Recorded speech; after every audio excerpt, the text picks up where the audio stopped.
buen día, licenciada Verónica Penado y compañeros de la Cátedra de Derecho Procesal Laboral. En esta oportunidad abordaremos el tema de los sujetos procesales en materia de derecho laboral, así como de la capacidad de las partes y de la procuración. Para entender de una mejor forma el tema es necesario que definamos a qué se refiere cuando hablamos de sujetos procesales. Según la doctrina, los sujetos procesales son todas aquellas personas entre quienes se establece la relación en el proceso, siendo considerados como sujetos procesales fundamentales el juzgador y las partes, así como también se estiman como sujetos procesales complementarios los terceros y los coadyuvantes. Ante ello, y para una mejor comprensión del tema, definiremos en qué consiste cada uno de ellos. Las partes son aquellas personas que contravienen en un juicio sus intereses litigiosos con el fin de obtener una sentencia, por lo que éstas se encuentran interesadas de manera sustancial en el proceso, contrastando con el juzgador, que es el participante independiente en el proceso. Dentro de las partes tenemos al demandante o parte actora y al demandado, siendo el demandado la persona que comparece ante los tribunales para hacer valer o defender sus intereses a través del derecho de acción y petición. Por su parte, es demandado la persona contra la cual se interpone la demanda. En cuanto al juzgador o juez, es considerado por la doctrina como la persona que cuenta con la potestad de ejercitar la función jurisdiccional en el Estado. Es pues la persona designada para administrar justicia mediante la aplicación imperativa de la ley por la vía del proceso. Su función es fundamental en materia de trabajo, en virtud de la estructura tripartita de los juicios, los cuales están integrados con representantes del Estado, es decir, abogados de la República que intervienen como procuradores de los trabajadores y de los patronos, por lo que suelen explicar como organismos administrativos con funciones jurisdiccionales. Otro de los sujetos procesales que intervienen en el proceso son los auxiliares del proceso, quienes son considerados como las personas que coadyuvan con el juzgador y con las partes a lo largo del proceso. Cabe entre estos sujetos el tercero y el tercerista. Se considera tercero a la persona ajena que no es parte aunque pueda intervenir en el proceso. En términos generales, es toda persona que se incorpora al proceso. Dentro de este orden de ideas son considerados meros interesados y terceros procesales aquellos sujetos que no gozan de la condición de parte, pero tienen una relación de interés con las partes verdaderas. Teniendo claro en qué consisten los sujetos procesales, es necesario establecer la legitimación de dichos sujetos para intervenir dentro de un proceso laboral. En ese sentido, para que la legitimación expresada o comparecencia en juicio sea válida, se requieren tres supuestos. El primero es que el juez o tribunal ante el cual se comparece sea competente según el artículo 371 del Código de Trabajo. Como segundo presupuesto, se tiene que los comparecientes tengan capacidad legal para el ejercicio de los derechos que pretenden o para desconocer las obligaciones que se les exijan o encontrarse asistidos por representantes autorizados, en los casos del artículo 375 del Código de Trabajo de igual forma. Y como tercer presupuesto, que la comparecencia sea dentro del plazo y en forma expresada por ley. Adicionalmente, pero no menos importante y a propósito del concepto procesal genérico de legitimación, se requiere en el caso de los sujetos procesales de demandante y demandado que sostengan una vinculación entre sí desde la perspectiva del objeto del proceso. Es decir, que además de sus capacidades personales de comparecencia establecidas en el artículo 374 del Código de Trabajo, dichas partes deben de ser los legítimos contradictores a fin de establecer su legítima comparecencia en el proceso. Continuando con el abordaje de la temática, procederé a explicar sobre la capacidad de los sujetos procesales. En este sentido, la capacidad de los sujetos en derecho procesal se ha de distinguir en la capacidad para hacer y la capacidad procesal o capacidad para comparecer en un juicio. Desde esta perspectiva, es parte quien formaliza una demanda en ejercicio de una acción determinada, y lo es también aquel contra el que se dirige dicha acción, quedando por ello vinculados por lo que se resuelve judicialmente, tanto desde el plano procesal como materiales derivados de la cosa juzgada. Para adquirir la condición de parte es preciso que toda persona reúna dos requisitos: la capacidad en sus dos manifestaciones principales y la legitimación. Para ciertos autores, por partes en las relaciones jurídicas, se entienden que lo son cada una de las personas que por voluntad, interés o determinación legal intervienen en un acto jurídico. Se sostiene que las partes han de ser necesariamente dos al menos.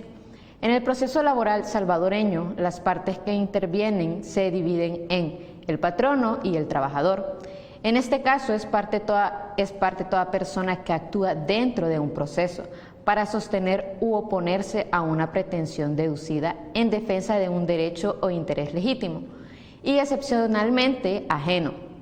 La capacidad para ser parte implica la aptitud o posibilidad de una persona para ser reconocida como sujeto al que un proceso puede vincular en su desarrollo y resultado, es decir, una persona cuyos derechos o intereses legítimos pueden ser materia de un pleito, que puede actuar dentro del proceso para su consiguiente defensa y al que afectará la cosa juzgada producida en el mismo.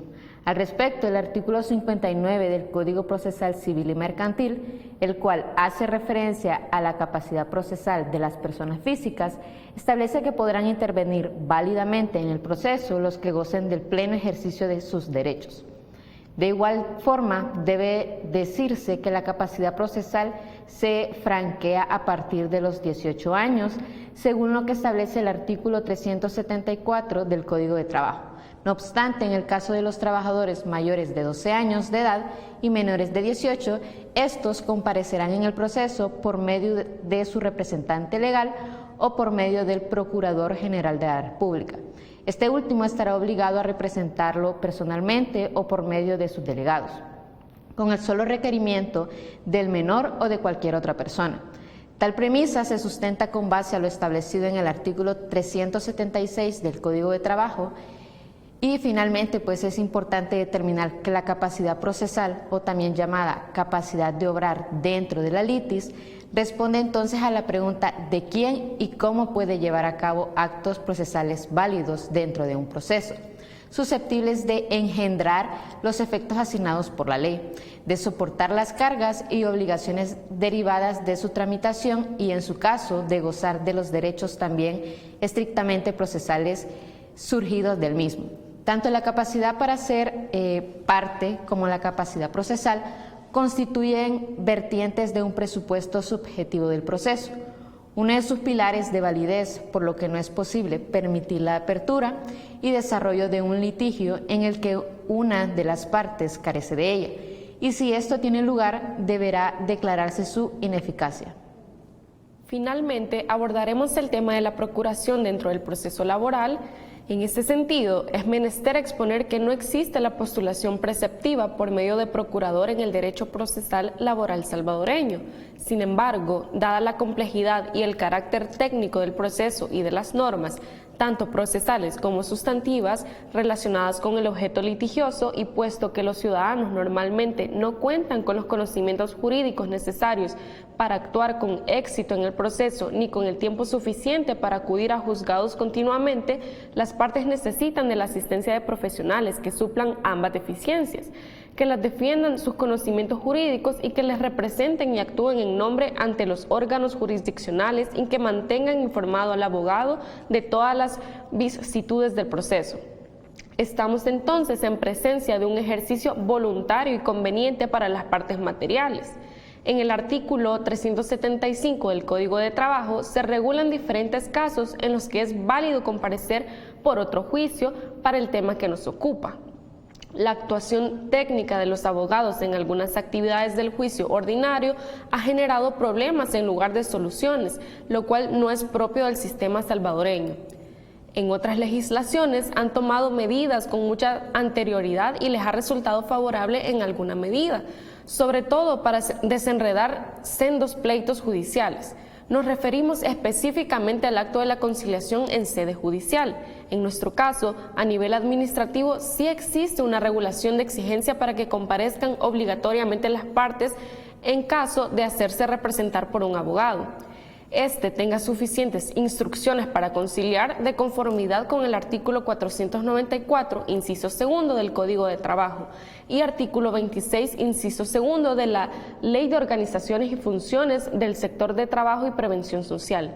Sin embargo, a nivel judicial se experimentan serios problemas, pues sean personas naturales o jurídicas, las partes materiales siempre pueden hacerse representar por un abogado, y estos, dentro de sus tecnicismos e intereses litigiosos, no tienen cultura conciliatoria.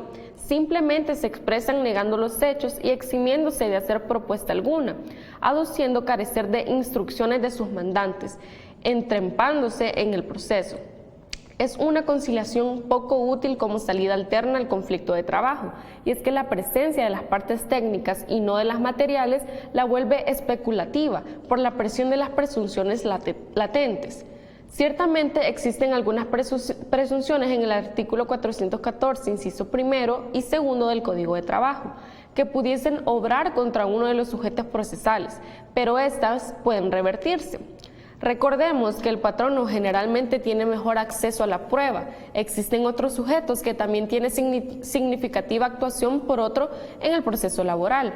Ellos son los defensores laborales, las representaciones de miembros afiliados a sindicatos y los estudiantes de derecho que hayan finalizado la totalidad de las asignaturas del derecho laboral, todos contenidos en el artículo 375 en el mismo cuerpo legal. En ese sentido, las partes o sus representantes en el proceso podrán designar a uno o más apoderados por escritura pública o en acta que se levantará ante el juez de la causa, firmado por él, por su secretario o el ponderante u otra persona que a su ruego, si no supiera o pudiera firmar, y él o los mandatarios nombrados.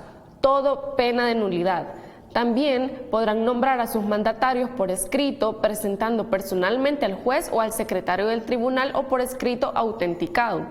En estos casos, el nominado deberá de aceptar el cargo ante el funcionario respectivo y podrá sustituir al poder siempre que no lo hubiere prohibido el mandante, puesto que así lo establece el artículo 377 del Código de Trabajo.